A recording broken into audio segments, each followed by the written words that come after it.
في الفيديو اللي فات شرحنا ايه هو الباراجراف وشوفنا ازاي نستخدمه. دلوقتي هنشوف مع بعضينا طرق ان احنا نعمل تكست فورماتنج او ان احنا ننسق الكلام بتاعنا او النص بتاعنا بشكل مختلف من غير طبعا ما نستخدم CSS خالص. كله هنعمله بشويه عناصر في ال HTML. في الفيديو ده هنشرح شويه عناصر وهنكمل مع بعضينا التكست فورماتنج في فيديو جاي ان شاء الله. دلوقتي هنشوف اول عنصر نقدر نستخدمه في التكست فورماتنج وهو عنصر البي. نشوف مع بعض بيتكتب ازاي. ان احنا جوه البادي نعمل باراجراف. طبعا مش نعمل باراجراف، نقدر نستخدم اي عنصر كده كده. التكست فورماتنج بي نقدر نستخدمه في كل حته، بس هنا عشان ندي مثال هنستخدم الباراجراف.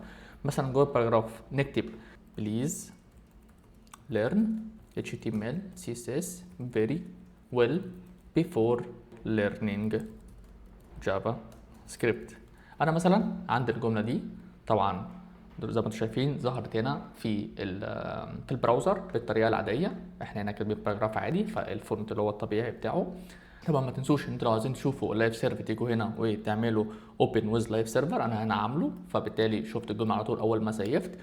لو انا عايز استخدم عنصر البي، عنصر البي جاي من كلمه بولد فبالتالي بيخلي الكلمه اللي انا هكتبه جواها جوه العنصر جوه الاوبننج تاج والكلوزنج تاج بيكون باينه انها سميكه شويه عن باقي الكلام. مثال بسيط، انا هنا عايز احدد ان الكلمه او اقول مثلا ان اهم حاجه في الجمله دي ان انا اقول learn HTML CSS very well. اجي هنا قبل كلمه learn اعمل اوبننج تاج للبولد لعنصر البولد او لعنصر البي، واجي طبعا بعد كلمه ويل واقفل التاج. طبعا هنلاقي ان بي اس كود تساعدنا ان احنا نقفل التاج. لو جينا هنا وشفنا في البراوزر هنلاقي ان كلمه learn HTML CSS very well بانت انها سميكه شويه عن باقي الكلام اللي جنبه اذا كان بليز او before learning جافا سكريبت. فبالتالي قدرنا عن طريق عنصر البي ان احنا نعمل فورماتنج للجمله دي او عرفنا الشخص اللي قدامنا ان الجمله دي هتبقى اهم جمله في الجمله المكتوبه.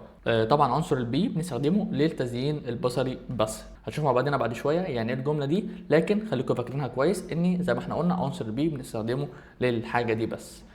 عنصر تاني بنقدر نستخدمه في التكست فورماتنج هو الاي. لو احنا مثلا عملنا باراجراف جديد، جينا هنا اخر باراجراف وعملنا باراجراف جديد ومثلا عايز اكتب في الباراجراف ده my favorite programming language is جافا سكريبت. طبعا لو انا سيفت هنلاقي ان الجمله مكتوبه بالطريقه العاديه. عنصر الاي بيخلي الكلمه عموما مكتوبه بطريقه مايله شويه.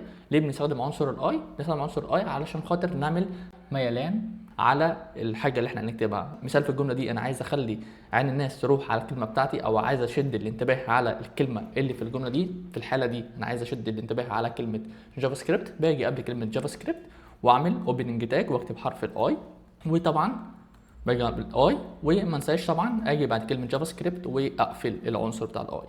بالتالي لو سيفنا هلاقي الجمله زي ما انتم شايفين كلها بقت عاديه ما عدا كلمه جافا سكريبت مالت شويه، خليت الكلمه باينه في الجمله انها هي اعتبر الكلمه اللي مختلفه في النص اللي مكتوب عندي. برضو عنصر الاي بنستخدمه للتزيين البصري بس. ما تقلقوش دلوقتي هنعرف مع بعضينا يعني ايه تزيين بصري بس وليه انا قلت الجمله دي. هنشوف دلوقتي مع بعض نفس المثالين لكن مع عنصرين مختلفين. لو انا مثلا خدتهم كوبي، جيت عملت سيلكت على العنصرين اللي عندي وطبعا انا عملت هنا كنترول سي عشان اخدهم كوبي، وجيت مثلا تحت وعملت كنترول بي، انا كده خدتهم سيف. طبعا زي ما انتم شايفين انا ما عملتش حاجه خالص، لسه الجمل زي ما هي نفس الليرن اتش تي ام ال بولد زي ما هي. لو انا مثلا جيت قبل البي دلوقتي ده عنصر جديد برضو بنستخدمه اسمه سترونج وسيفت، هلاقي ان الليرن اتش تي ام ال سي اس اس باينت بالظبط زي ما هي مكتوبه فوق. هلاقي ان الباراجراف ده باين بالظبط كانه هو ده. طيب كده ايه هو الفرق ما بين البي والسترونج؟ زي ما انا قلت من شويه ان البي بنستخدمها بس علشان خاطر تخلي الكلمه بولد بغرض تزيين بصري بس.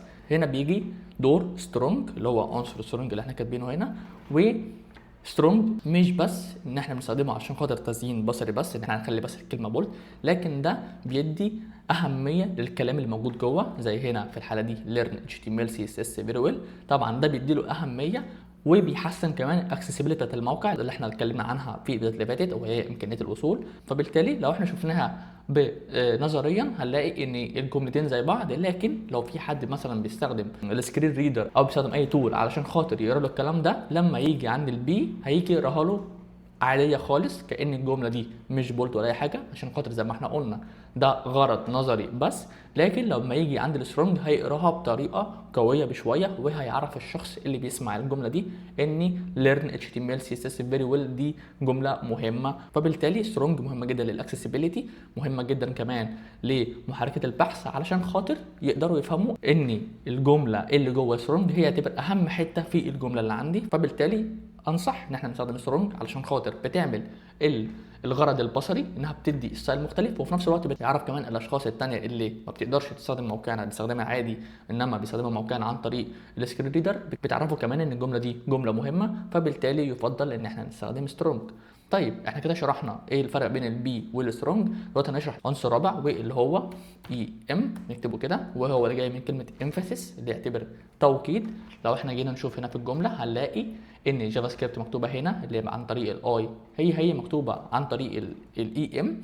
زي ما شرحنا مع البي والسترونج نفس الكلام هنا برضو مع عنصر الاي وعنصر الاي ام.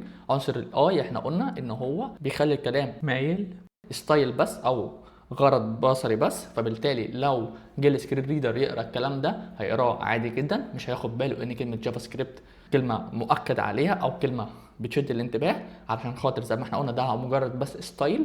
لكن لو جه عند الاي ام، عنصر الاي ام تحت هنا ماي فيفورت بروجرامينج لانجويج از جافا سكريبت، هيتك على جافا سكريبت، هيكون عارف ان الكلمه دي مؤكد عليها، وبالتالي بتحسن ليفل اكسبيليتي عندي. ومش بس انها بتطبق ستايل، لكن برضه بتحسن مستوى قرايه موقعنا واستخدام موقعنا للناس اللي بتستخدم السكرين ريدر. طبعا كلمه التوكيد والامبورتانس، طبعا الكلمتين بتحس ان هم شبه بعض لكن معناهم مختلف شويه. اذا كنا بنتكلم على الامبورتانس، لو احنا اتكلمنا عن سترونج، او بنتكلم على التوكيد اللي هو مثلا اي ام في الحاله دي اللي هي جايه من كلمه emphasis، لكن المعنى الدلالي بتاعهم مختلف شويه. انا ممكن في جمله فيها اي ام ما تكونش الكلمه دي اهم كلمه، انا ممكن استخدم عنصر الاي ام علشان خاطر احدد كلمه، عشان خاطر اشد الانتباه بتاع الناس انها تقرا الجمله بتاعتي، بس الكلمه دي ما تكونش اهم حاجه في الجمله. لكن لما اجي استخدم عنصر السترونج اللي هو عشان خاطر ادي اهم من الجمله، لازم ما بين الاوبننج تاج والكلوزنج تاج اكتب اهم جزء في الجمله اللي عندي. دلوقتي هديكم مثال ازاي نقدر نستخدم عنصر الاي ام مع عنصر السترونج علشان خاطر نقدر نكون جمله صحيحه، او نستخدم مع بعضنا العنصرين. هاجي هنا مثلا امسح الكلام اللي انا كاتبه فوق، هاجي هنا مثلا واكتب باراجراف. الجمله مثلا بتقول please learn JavaScript very well before diving into frameworks. والجمله هنا بتقول تعلم جافا سكريبت كويس قبل ما تذاكر الفريم وركس بتاعتهم. لو انا عايز استخدم التكست فورماتنج علشان خاطر اخلي الجمله ما تظهرش بالطريقه العاديه دي، انما تظهر بطريقه تشد الانتباه واعرف الناس ايه اهم حته مكتوبه في الجمله عندي، ممكن اجي عند كلمه بليز علشان خاطر اشد الانتباه بتاع الشخص او ان انا ااكد على الكلمه. فبالتالي اجي هنا استخدم عنصر الامفاسيس واجي هنا واقفل التاج بعد كلمه بليز. وطبعا انا هنا عايز اقول اني اهم حاجه في الجمله دي ان انا اتعلم جافا سكريبت فيري ويل. فبالتالي قبل كلمه ليرن اقدر احط عنصر السترونج واللي اقدر اكتبه بالطريقه دي، وامسح القفله، واجي بعد كلمه فيري ويل عشان خاطر انا هنا بقول ان اتعلم جافا سكريبت كويس جدا او باتقان.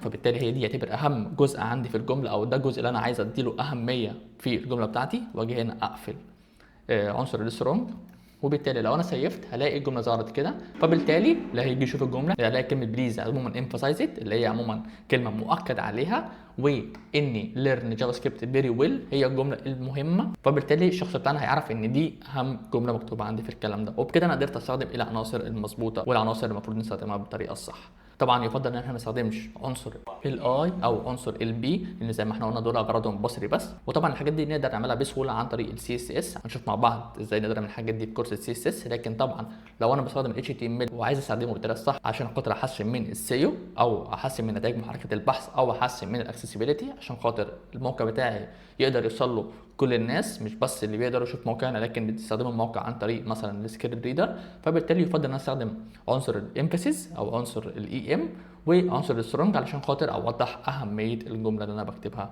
جوه العنصر بتاعي. وبكده يبقى احنا شرحنا اول 4 عناصر في التكست فورماتنج، وفي الفيديو الجاي هنكمل مع بعضينا شرح التكست فورماتنج. شكرا.